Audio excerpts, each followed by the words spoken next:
Hello everyone, and welcome back to This Week in Elder Scrolls Online, Episode 14. I'm your host Rob with MMORPG.com. Last week we had a viewer comment from one of my internet friends over social media. He couldn't tell if I was being sarcastic or not when I said I was glad I would now have more things to pick up laying around the game world, because in most of my videos all you see me do is collecting items.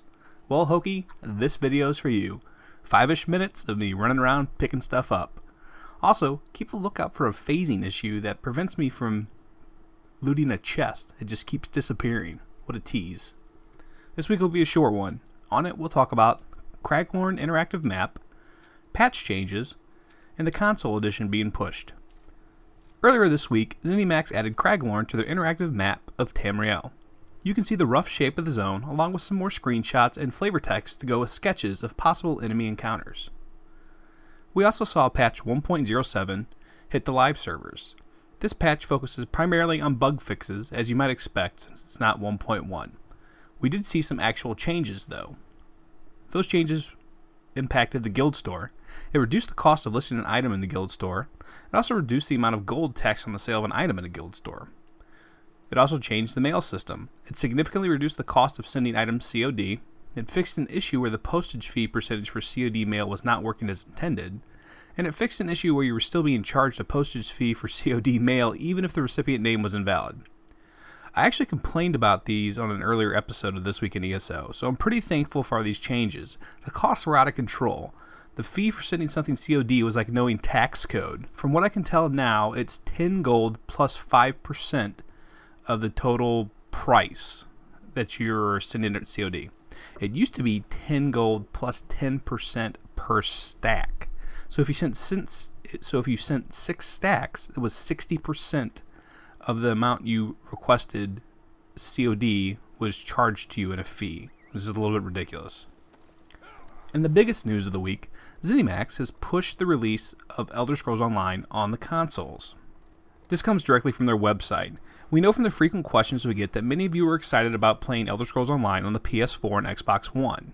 Today we'd like to share an official update on the status of these releases. Read on for the latest information. We've been grateful to our fans for the wonderful blah blah blah blah blah blah blah blah blah. So they're pushing the release.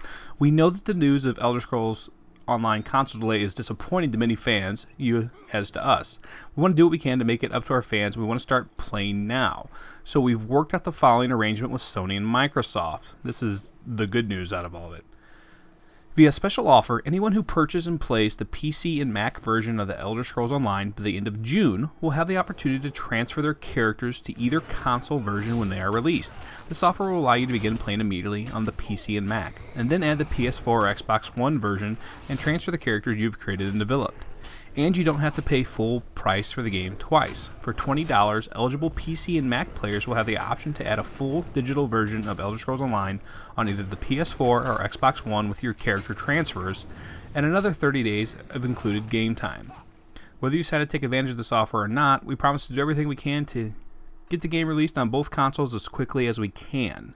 We'll keep everyone updated with additional details regarding character transfers, specific offer dates, when you can expect console beta to start, and of course when Elder Scrolls Online on consoles will launch.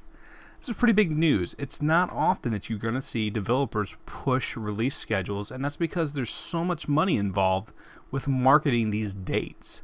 So they have to change that, and they've essentially given up all the money they've spent on these things is a sunk cost because there's no way they can recoup it. It's good to see that they've actually said, hey, let's get this right too, and not just try to rush it out the door. They didn't really go into what particularly was wrong. Made it seem more like it was kind of optimization things. So can't really speculate too much as to why it's broke. But there's something obviously not acting or behaving like they want, and they want more time to work on it. And they haven't even said when it might come out, just that it's later this year. So on that note, that's it for this week, folks. Thanks for watching. Let's continue this conversation on social media. You can find me on Twitter @Craglorn. See you next week.